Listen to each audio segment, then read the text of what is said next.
Welcome back, guys. From the true story of a woman's 1,100-mile hike alone that already has some Oscar buzz, to another highly anticipated movie, The Hobbit, The Battle of the Five Armies, our entertainment reporter, Jim Ferguson, has us covered. Well, thank you so much. I hope so. Anyway, The Hobbit, of course, the Battle of the Five Armies opened last week.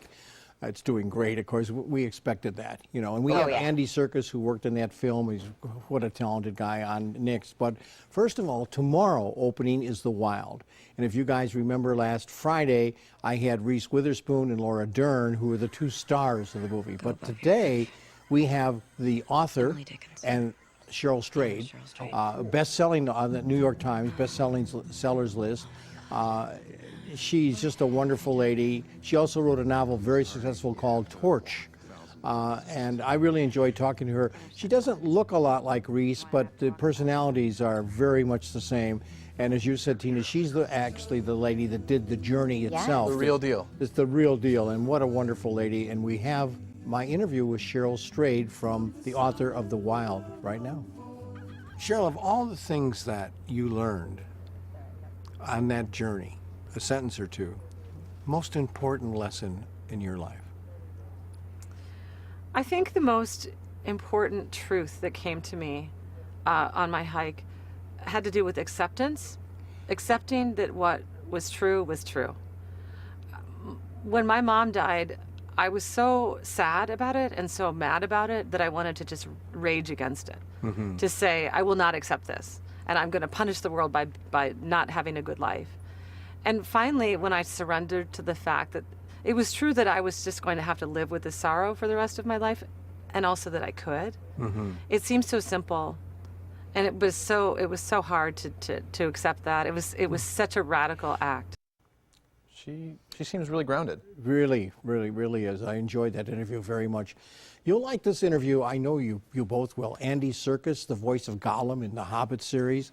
And of course, he's the voice of Caesar in Dawn of the Planet of the Apes. And he was the assistant director for Peter Jackson in this latest Hobbit. So here's Andy Serkis.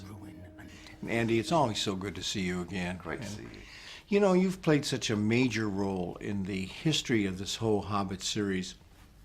What would be your impressions now that it's over of the final battle of the five armies? I watched it on my own just 2 days ago because I wanted to see it and have a very sort of special relationship with it, because it has been an extraordinary journey, you know, for over these 6 films, you know, going back to 1999 when I first. And I interviewed you for that one. Right, that's right. I remember. We go all the way back. I've done every one. Right. That's right. And you know, it's so many things have evolved throughout the years, not least the ability for performance capture, which is the technology used to create characters like Gollum, you know, has really radically improved and changed and enabled me to play lots of different characters and actors at large to play lots of different characters.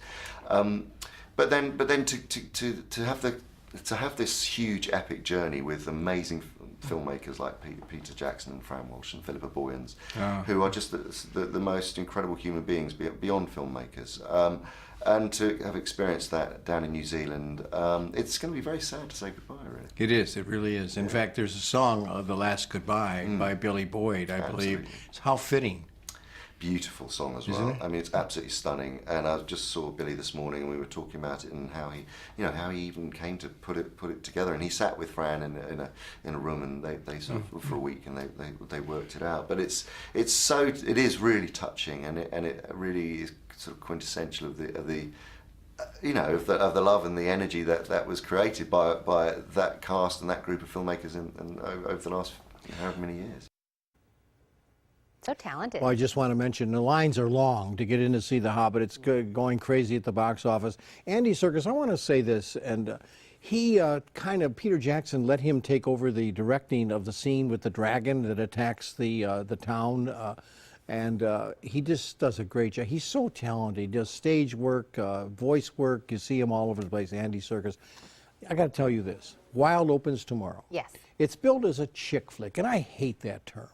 It's true, it's the story of a very courageous woman. Can you imagine walking from the Mojave Desert of Mexico all the way to Canada? I mean, by herself with this huge backpack. And it's a courageous story. And it's much more than a chick flick, Right. which I hate. It's not about the woman, it's about a human experience. Right, and it opens tomorrow. It's very good, a human experience. Yeah, thank you. And I have enough time to wish you both very happy holidays. Oh, you too, Jim. And it's so festive here, I feel I know. like I'm back in London. Well, we love it every single time you come on. And you know what? Whenever I watch a movie, I think to myself, what would Jim think? Every time now. What would Jim think? Really, though. Well, I hope our audience does too. And happy holidays to everybody. Thank you so much, you. Jim. And as you all know, Jim always brings along DVDs for you to win. Today he brought The 100-Foot Journey. So to enter, just log on to TucsonMorningBlend.com and click on the contest page.